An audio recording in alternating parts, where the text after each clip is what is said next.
कालिंजर दुर्ग भारतीय राज्य उत्तर प्रदेश के बांदा जिला स्थित एक दुर्ग है।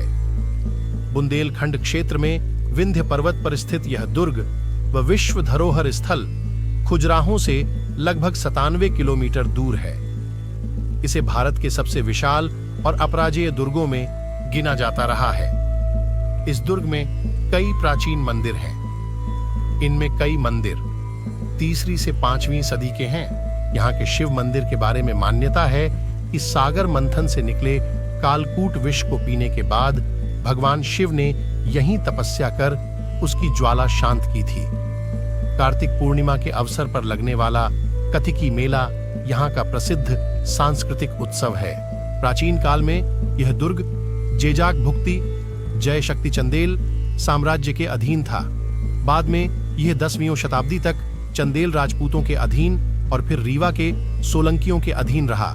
इन राजाओं के शासनकाल में कालिंजर पर महमूद गजनवी, कुतुबुद्दीन ऐबक, शेर शाह सूरी और हुमायूं आदि ने आक्रमण किए, लेकिन इस पर विजय पाने में असफल रहे। कालिंजर विजय अभियान में ही तोप के गोला लगने से शेर शाह की मृत्यु हो गई थी।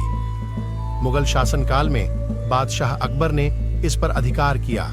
इसके बाद इस पर राजा छत्रसाल ने अधिकार कर लिया। बाद में यह अंग्रेजों के नियंत्रण में आ गया।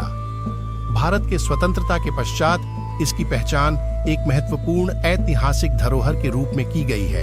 कालिंजर दुर्ग की भूमितल से ऊंचाई लगभग 60 मीटर है। यह विंध्याचल पर्वतमाला के अन्य पर्वत जैसे मईफा पर्वत, फतेहगंज पर्वत, पाथर कछार पर्वत, रसिन पर्वत, बृहस्पति कुंड पर्वत आदि के बीच बना हुआ है।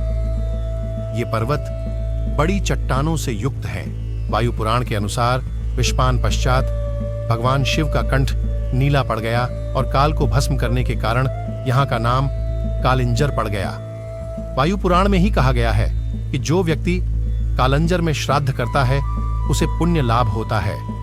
कुमर पुराण शिवजी के यहाँ काल को जीर्ण करने का उल्लेख है, इसलिए भविष्य में इसका नाम कालंजर है। वामन पुराण में कालिंजर को नीलकंठ का निवास स्थल माना गया है। वाल्मीकि रामायण के अनुसार रामचंद्र जी ने एक कुत्ते के कहने पर ब्राह्मण को कालिंजर का कुलपति नियुक्त किया। महाभारत में वेद व्यास ने इस क्षेत्र को वेदों का ही अंश माना है। वह कहा है कि इसकी सीमाएं कुरु, पांचाल, मत्स्य, दशार्ण आदि से जुड़ी हुई हैं। कालिंजर दुर्ग का जिक्र बौद्ध साहित्य में भी किया गया है। भगवान बुद्ध की यात्रा वृतांत में भी इस दुर्ग का जिक्र है। यह ऐसा किला है जिसने देश के राजनीतिक और सांस्कृतिक दौर को बदलते हुए देखा है। यही वजह है कि कई इतिहासकारों की इसमें खास दिलचस्पी रही है।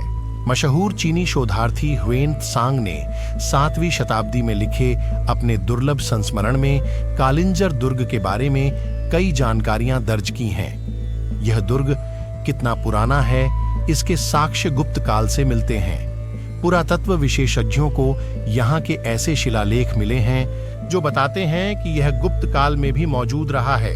इसके बाद यह किला कई राजाओं की सल्तनत का हिस्सा रहा। इसमें कई मंदिर हैं। यह किला हिंदू भगवान शिव का निवास स्थान भी कहा जाता है। यहाँ नीलकंठ महादेव मंदिर है। अगर आपको यह वीडियो अच्छी लगी तो वीडियो को लाइक करें और चैनल को सब्सक्राइब करें।